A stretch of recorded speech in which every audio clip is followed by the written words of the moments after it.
सपा प्रमुख अखिलेश यादव ने एक बार फिर बीजेपी पर तीखा हमला बोला है और इस बार मुद्दा चीन बना है। दरअसल चीन की सत्तारूढ़ पार्टी के नेताओं के आरएसएस कार्यालय पहुंचने पर अखिलेश ने सवाल खड़े किए। उन्होंने कहा कि जो लोग कल तक चीन के सामान के बहिष्कार की बात कर रहे थे, आज वही उसका स्वागत कर रहे हैं। अखिलेश ने तंज कसते हुए कहा कि क्या स्वदेशी की बात करने वाले अब परदेशी सोच अपना चुके हैं। उन्होंने इसे बीजेपी समर्थकों के साथ धोखा बताया और कहा कि बहिष्कार का पूरा ड्रामा सिर्फ लोगों को गुमराह करने के लिए था। मुजफ्फरनगर से बड़ी खबर सामने आई है, जहां जिंदा जलाकर जान ले लिए गए रोनू उर्फ सोनू के परिवार से मिलने पहुंचे आजाद समाज पार्टी के राष्ट्रीय अध्यक्ष चंद्रशेखर आजाद को पुलिस ने रास्ते में ही रोक दिया। सिविल लाइन क्षेत्र के मदन स्ट्रीट के पास पुलिस ने उन्हें पीड़ित के घर जाने नहीं दिया। काफी देर बातचीत के बाद पुलिस ने चंद्रशेखर आजाद को पीडब्ल्यूडी गेस्ट हाउस भेज दिया। इस कार्रवाई को लेकर सियासी हलचल तेज हो गई है।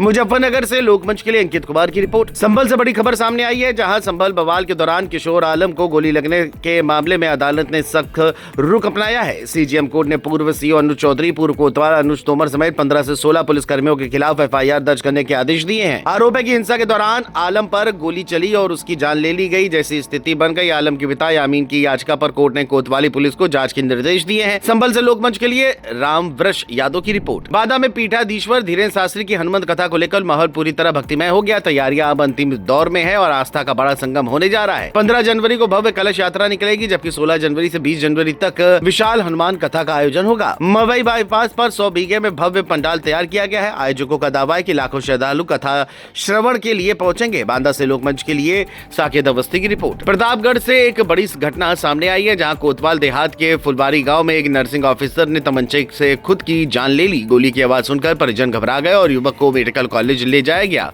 जहां डॉक्टरों ने उसे मृत घोषित कर दिया। सूचना मिलते ही पुलिस मौके पर पहुंची और शव को पोस्टमार्टम के लिए भेज दिया। जांच के दौरान मृतक के घर से 2 अवैध तमंचे भी बरामद हुए। पुलिस पूरे मामले की गहराई से जांच में जुटी है। गाजियाबाद से चौंकाने वाली खबर सामने आई है। नवरात्रों के पहले दिन बदमाश पर कार्रवाई कर सुर्खियों में आई महिला दरोगा भुवनेश्वरी अब खुद मुश्किलों में घिर गई है। एंटी करप्शन टीम ने उन्हें दहेज उत्पीड़न के एक मामले में 45,000 रुपए की रिश्वत लेते रंगे हाथों गिरफ्तार कर लिया। कभी बहादुरी की तस्वीरों से तारीफ बटोरने वाली दरोगा की एक गलती ने उसकी पूरी इज्जत की जान ले ली। कार्रवाई के बाद पुलिस महकमे में हड़कंप मच गया। गाजियाबाद से लोकमंच के लिए राकेश दास की रिपोर्ट। चंदौली के सैयद राजा थाना क्षेत्र के नौबतपुर के पास तेज रफ्तार अज्ञात वाहन ने ट्रक चालक और क्लीनर को टक्कर मार दी। हादसे में क्लीनर संदीप यादव की मौके पर ही जान चली गई, जबकि चालक गंभीर रूप से घायल हो गया। दोनों बिहार जाने के लिए सड़क किनारे ट्रक का इंतजार कर रहे थे। सूचना पर पहुंची पुलिस ने शव पोस्टमार्टम के लिए भेजा और घायल को अस्पताल में भर्ती कराया। पुलिस अज्ञात वाहन की तलाश में जुटी है। चंदौली से लोकमंच के लिए सुजीत कुमार की रिपोर्ट। अमरोहा में पुलिस और 25,000 के नामी बदमाश कलीम के बीच देर रात मुठभेड़ हो गई। घेराबंदी देख बदमाश ने दरोगा तारिक पर गोली चला दी,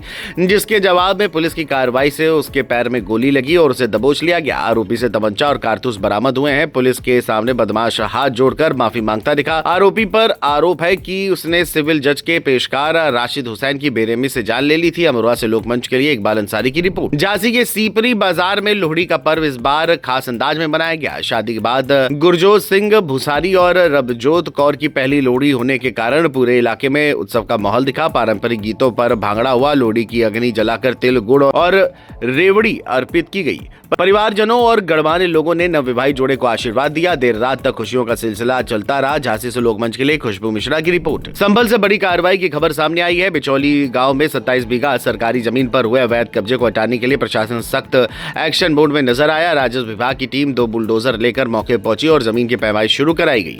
बताया जा रहा है कि सरकारी भूमि के बड़े हिस्से पर पक्का निर्माण कर लिया गया था। कार्रवाई के दौरान किसी तरह की अव्यवस्था न हो, इसके लिए भारी पुलिस बल और पीएससी की एक कंपनी तैनात की गई। प्रशासन का साफ कहना है कि सरकारी जमीन पर अवैध कब्जा किसी भी हाल में बर्दाश्त नहीं किया जाएगा।